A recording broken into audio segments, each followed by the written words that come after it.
Okay, well, I guess I have a couple minutes past the hour, and we've got a lot of information that I want to cover. So let's rock and roll. I'm going to share my screen with you because I have some of these questions that people pre-submitted. I have them written out. But before I do that, I just wanted to introduce Kitty. Kitty's from currently Providence, Rhode Island, and she's actually helping me out tonight. She's helping me with some of the administrative tasks of running this. She was bitten pretty early by the travel bug. She took a gap year between high school and college to do some traveling, and during that time she lived for several months in Lille, France, and visited several other European countries. And then later on, as part of her junior year abroad program in college, she spent 5 months in Asia, most of that time in the tiny country of Bhutan. She's also spent time in Japan and Thailand, and plans to teach English in Japan. On top of that, she's a talented writer, which we all know lends itself to an Anywherest lifestyle. And she also loves exploring issues around productivity.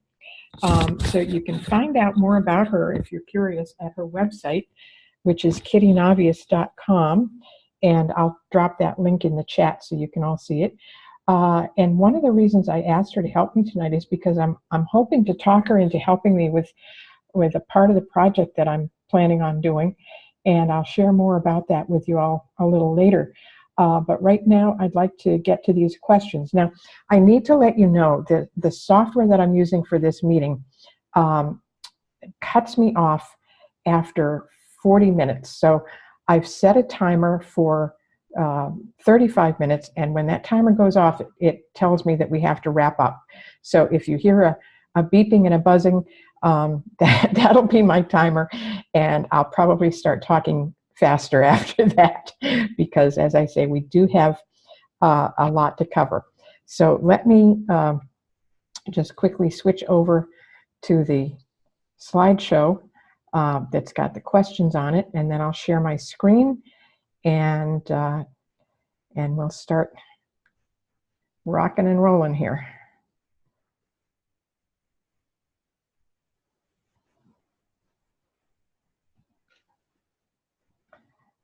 So if you can all let me know by typing something into the chat when you can see my screen instead of my face, that would be much appreciated.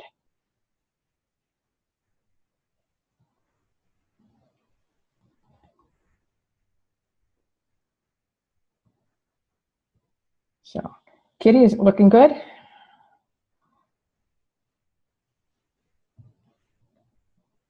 Okay. All right. So let's get started here.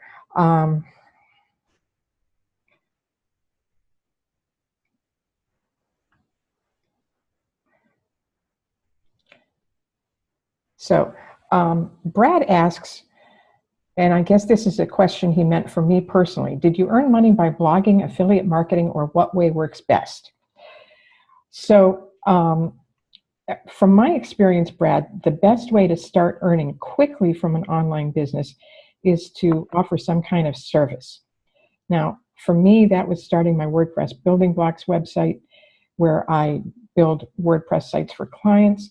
And along with providing that service, I also use affiliate links for a couple of web hosting companies that I like to recommend, and also for some WordPress theme designers that I use all the time. So when you're getting started, of course, the first thing you need to do is figure out what type of business you want to offer.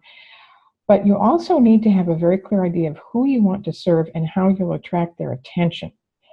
And that will inform the ways that you try to monetize your business.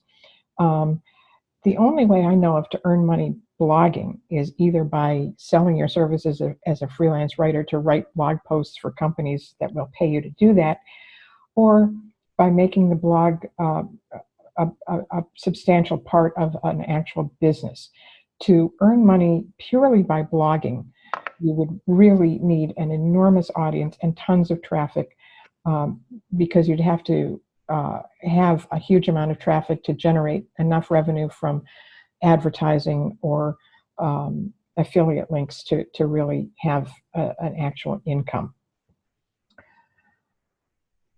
So I hope that answers Brad's question. And then Lori wants to know,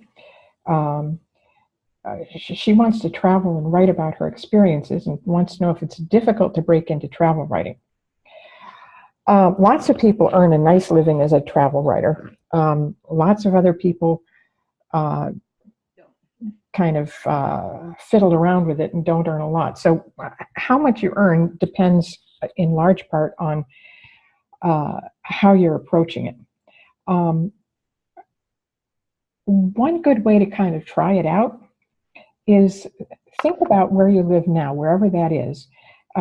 Think about it as a travel destination, because every place can be a travel destination for somebody else. So think about your hometown as a travel destination and start writing about it. Connect with local and regional newspapers and magazines where it's easier to get your first few bylines. And then once you've got a few articles published, it becomes easier to interest larger publications and websites in publishing your writing. If you need a little education to help you navigate the important steps of what you need to do, there's a program I like to recommend called the Ultimate Travel Writers Program, and you might want to look into that. And Kitty, if you could toss the link to it into the chat, that would be great, so that people can check it out later. But that's a program that walks you through what you need to know to create travel articles that sell. And it also gives you pointers on how to contact editors, how to pitch stories, and even how to get all expense paid trips that you can write about later and get paid for. So that's it's obviously a little bit of an investment in time and money, but it can really help you get a leg up on getting off to a faster start with travel writing. Okay, David wants to know, he has quite a long question. He's seen a lot of lists of jobs for digital nomads and Anywherests, but none of them seem designed for somebody with a background in the trades. And he points out that not all of us are potential travel writers or photographers or computer-based workers.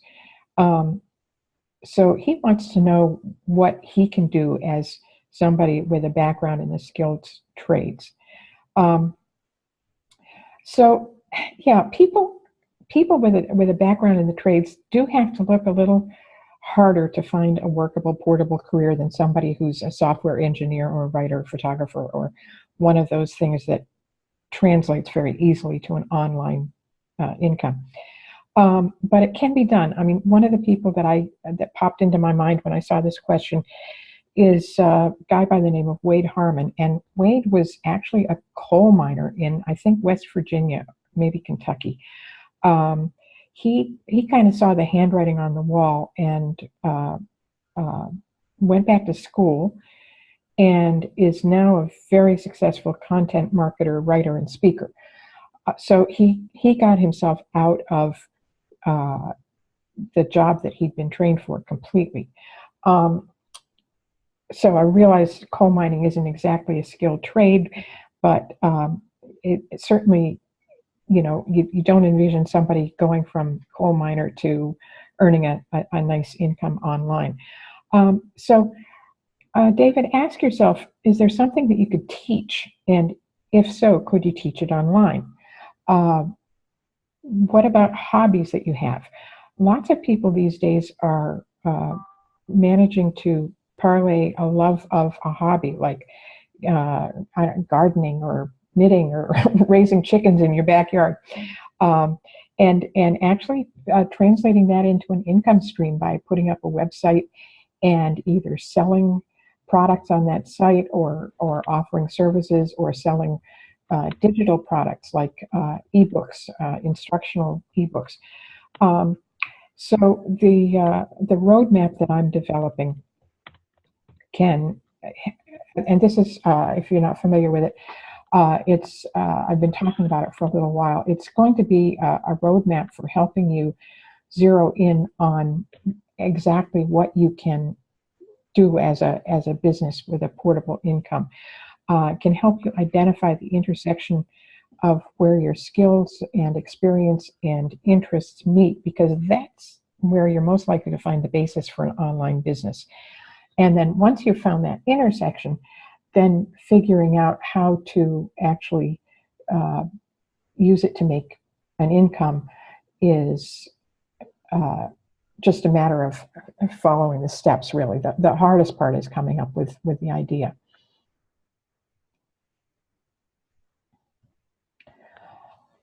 Okay, and then Teresa wants to know about resolving the problem of a residency permit. She points out that most countries only allow a maximum of 3 months stay for a visitor visa. So every country is different with different requirements. Some people solve this by kind of traveling perpetually, and they just go from country to country before their tourist visa runs out. It's a way of life that I think it takes a special person. Most of us need to be a little more rooted than that. If that's something you can do, great, more power to you. But the other way is to just apply for residency in the new country, which would allow you to stay for a longer period of time, anywhere from a year to 3 years, 5 years, 10 years, or permanently. So, for example, when I was in Panama, we initially didn't get residency because we weren't sure if we really wanted to stay there. And so we left the country every 3 months and then re-entered, and that restarted our tourist visa. We were just at the point of looking for a lawyer to help us apply for residency when my husband decided that we needed to get back to the U.S. Because he had some concerns about his elderly parents and wanted to be closer.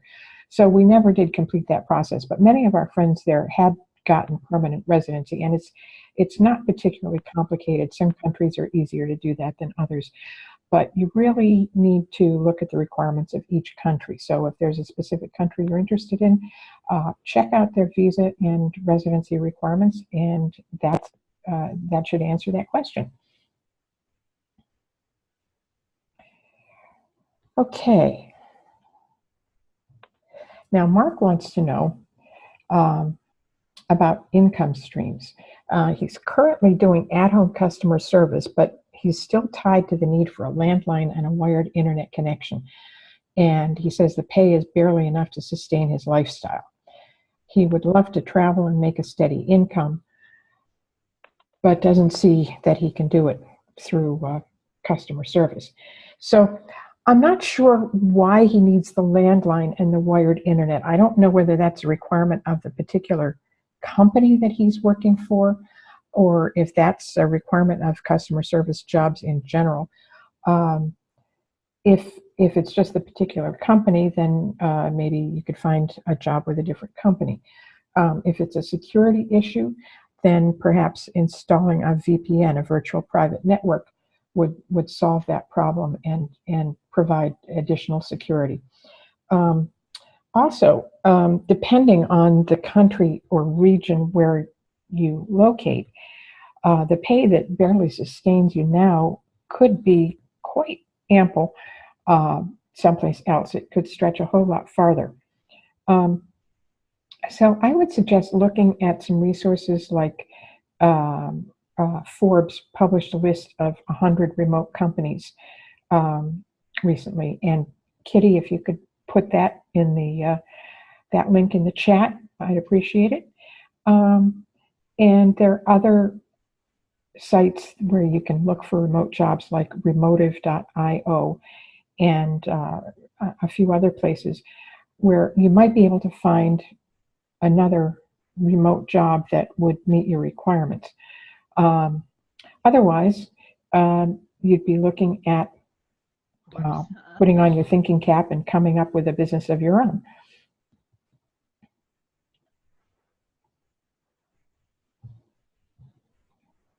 Okay, and Tiani is interested in translation work. She wants to get tips on finding translation jobs. She keeps applying for offers with no return and wants to know about certifications. This is an area where I have no expertise. But I did do a quick Google search and found that there is a certification from the American Translators Association, which some people seem to recommend. And I also found an article which offered some useful tips. So we'll get that into the chat box as well.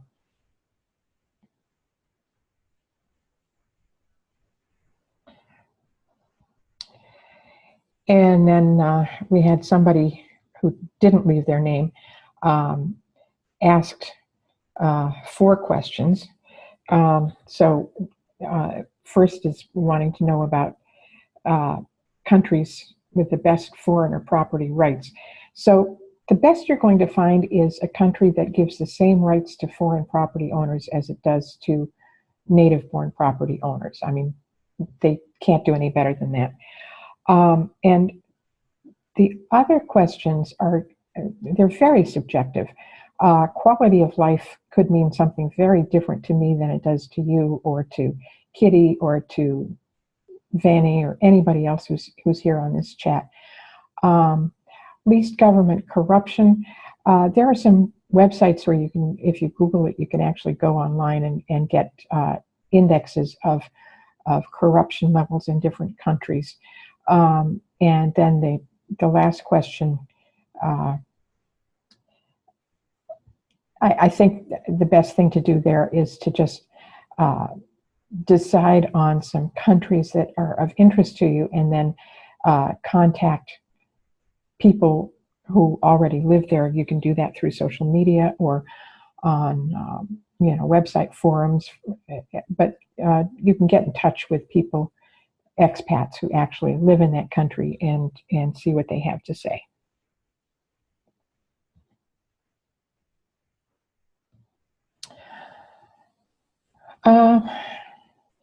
Debbie wants to know about side gigs and online income streams that are best for someone who wants to focus on creating and marketing one's creative writing. That again is very subjective. So let's take it in steps. She asks, how can I best create passive income without taking the time to learn a lot of new technologies? So one of the things you find when you're doing business online is you're going to have to learn new things. The internet is changing constantly. Yeah, yeah.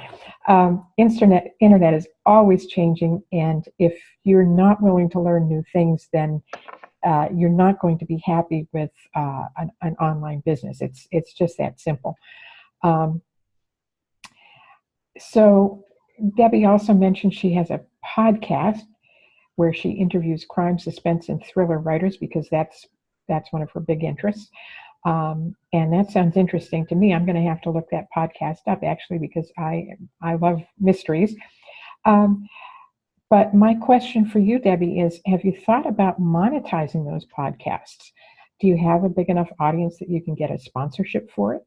Or can you use it to promote some relevant affiliate links? If you have any kind of a decent audience, you should be able to actually earn some money from that podcast if you're already doing it. Then she also mentioned she's dealing with a rare movement disorder that makes it hard to type. And man, you really have my sympathies because I am very reliant on my keyboard, and I don't know what I would do if I couldn't type. But I do know there's a well-known blogger named John Morrow. John suffers from a rare degenerative disease, and he's paralyzed from the neck down. But he's managed to build himself a huge business using voice-activated software for writing and I think for everything else. And he wrote a tremendously inspirational story about his medical condition and his business journey that you can find on problogger.com. And Kitty's going to be putting a link to that in the chat. But it's be prepared to have some tissues or a hanky with you when you read it, because it really, I've read it several times and it still makes me cry. So it's pretty awesome. One quick thing, Susanna, before we move on. We had someone, Ellen asked in the chat, can we get the name of Debbie's podcast? I love mysteries and thrillers. Well, she didn't provide that for me, so that was something I was going to ask her in an email later. Debbie, if you're on this call right now, maybe you could drop that in the chat window. That would be appreciated. Okay, and Teresa wants to know about internet access. She needs to have fast internet, and she's using a lot of it, around 200 gigabytes a month at home. And so she needs something fast. So there are a lot of places that you can find the quality of internet you're looking for, Teresa. A lot of Europe and Asia have very high quality internet. Central America, probably not so much. But again, you can use social media and get in touch with expats who are living in a place that you're considering, and ask them what their experience is on the ground there about the quality and speed of the internet.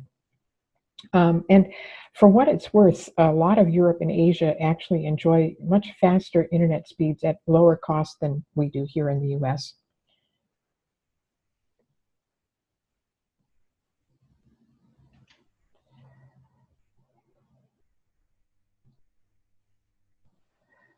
Okay. So Larry asks the $64,000 question. He's interested in some information on what type of work experience he needs in investment. And all I can say is, Larry, stay tuned and be prepared to put your thinking cap on, because there's no one-size-fits-all answer to that. It's very individual.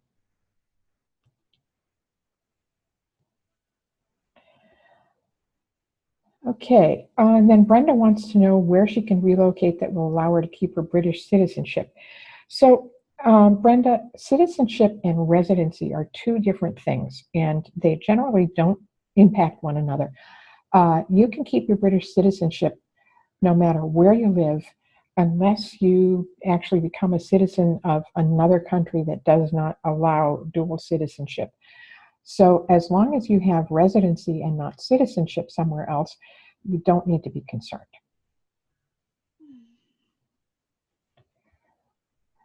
And okay, that's great. We have 5 minutes left. So I'm going to see if I can stop sharing my screen here and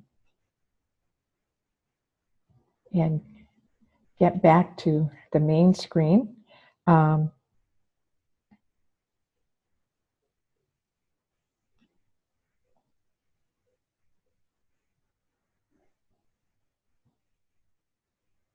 Okay, there you all are again. So we have a few minutes left here. Does anyone here have a question that hasn't been asked yet that you'd like me to address before we go?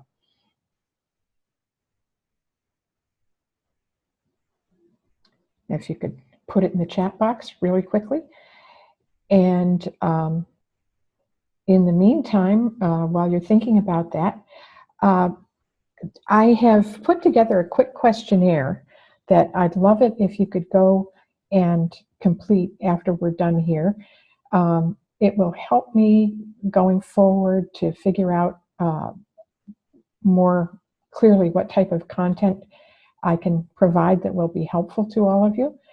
And I promised to let you know more about Kitty's involvement when we got to the end. And I'll tell you, one of the things that we're very seriously thinking about is doing a regular podcast. Now, I don't know if any of you are regular podcast listeners, but I enjoy them. I like to listen to them when I'm out walking or when I'm driving somewhere. And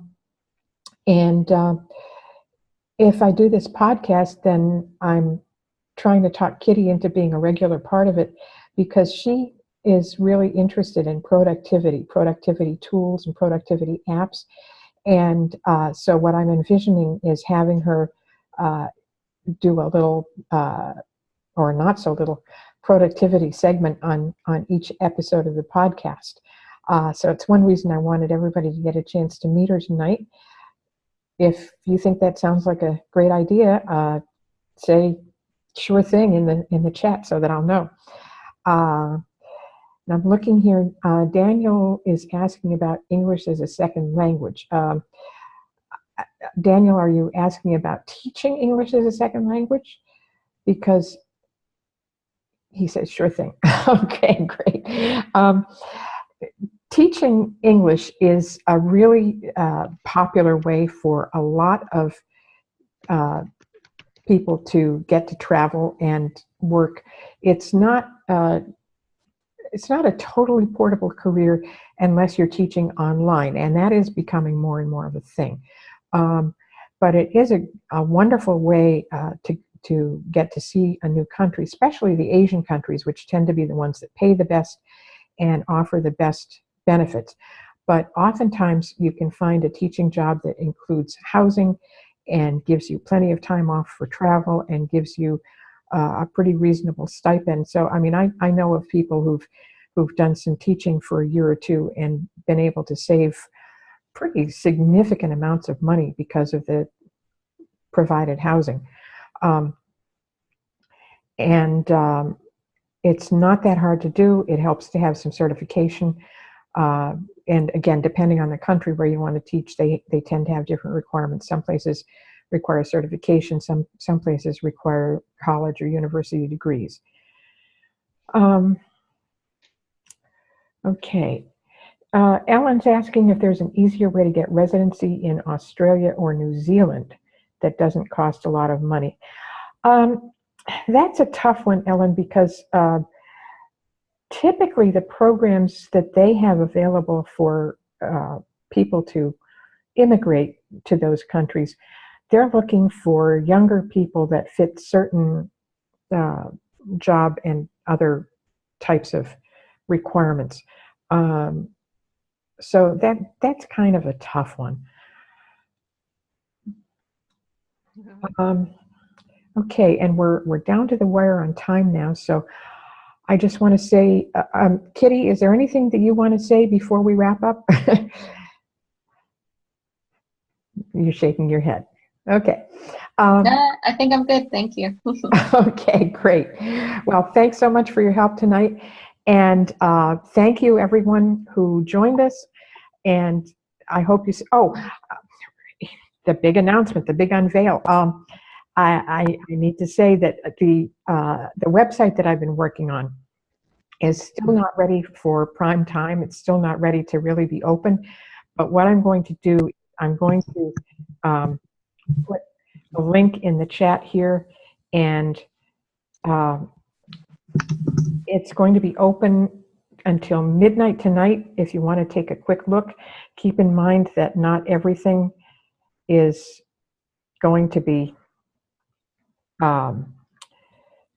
perfect. For example, one of the issues that I have is with the contact forms. Those aren't hooked up yet, so they look pretty, but they don't go anywhere or do anything. But if you want to just take a few minutes to go there and look around while it's temporarily open, and give me feedback on what you like, what you don't like. If you notice any great big, gaping holes, I'd love to hear about them. But please do go to the website and take a look at what's there so far. I'd really appreciate it.